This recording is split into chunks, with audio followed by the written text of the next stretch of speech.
You can text with Jesus. The developers say, discover a new interactive way to engage with your faith through Text with Jesus, a revolutionary AI-powered chatbot app designed for devoted Christians seeking a deeper connection with the Bible's most iconic figures. The app is preloaded with a wide range of biblical figures, including the Holy Family. By the way, as soon as you read Holy Family, get up, just leave that. The apostles and more. We're constantly adding new figures, so stay tuned. 2 of the frequently asked questions on their site. Number 1, am I really talking to Jesus?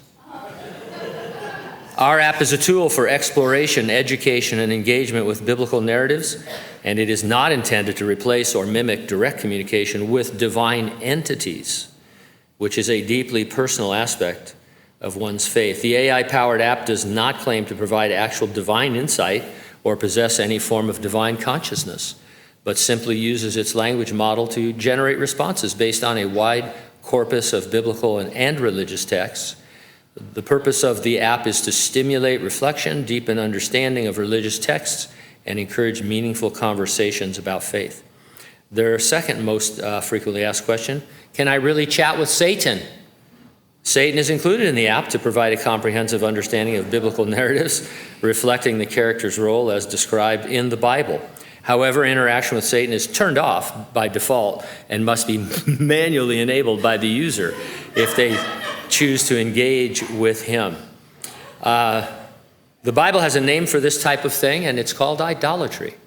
I mean, this actually is idolatry, and we're laughing about it, but here you are talking to an image of God. I mean, that's basically, I don't know how much more idolatrous you could get than that. So it's just flat out idolatry. And you know what? I went to Apple, to the App Store to see what platforms, and there are a lot of chat bots with Jesus now, or religious chats or things like that.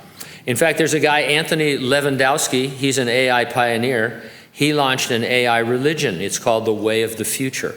For the last 4 billion years, he's in trouble already, we've had organic life forms, but now for the first time things are changing and we're going to have inorganic life forms, Lewandowski told Bloomberg. We don't know what these inorganic life forms are going to be, but we're going to fuse it with all these magical powers and we want it to give us things. Lewandowski believes that AI can bring heaven on earth. He says, here we're actually creating things that can be seen, be everywhere, and maybe help us and guide us in a way normally you would call God. And so he sees this AI as a substitute for God that will actually be better than God because it will lead to a utopia. In our weekly updates, we've connected AI with what is called in the Revelation the image of the beast. The beast is the Antichrist. It is something inanimate that is given breath so that the image of the beast should both speak and cause as many as would not worship the image to be killed. It may be, this image of the beast may be what defiles the tribulation temple when 3.5 years into it, the Antichrist demands to be worshiped.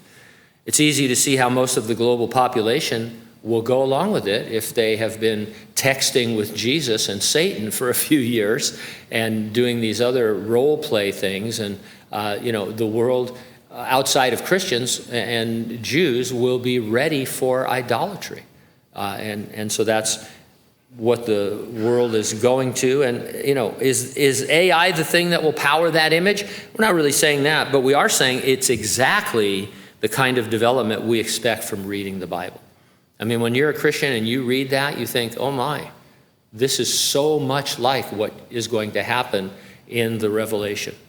We live in the church age. It began on the day of Pentecost, 50 days after Jesus Christ rose from the dead. It precedes the time of Jacob's trouble, or what is commonly called the Great Tribulation. The tribulation will not begin until something fantastic happens. The Lord said he would return for us, the church, raise the dead in Christ, and then catch up or rapture living believers. He promised the church, I will keep you from the hour of trial, which will come upon the whole world to test those who dwell on the earth. He'll keep us from it, out of it, by rapturing and resurrecting us. And that is always an imminent event. Could happen right now, could happen at any time. Nothing else needs to happen before the Lord can come for us. And so that's why we ask, are you ready for the rapture? If not, get ready, stay ready, keep looking up, because ready or not, Jesus is coming.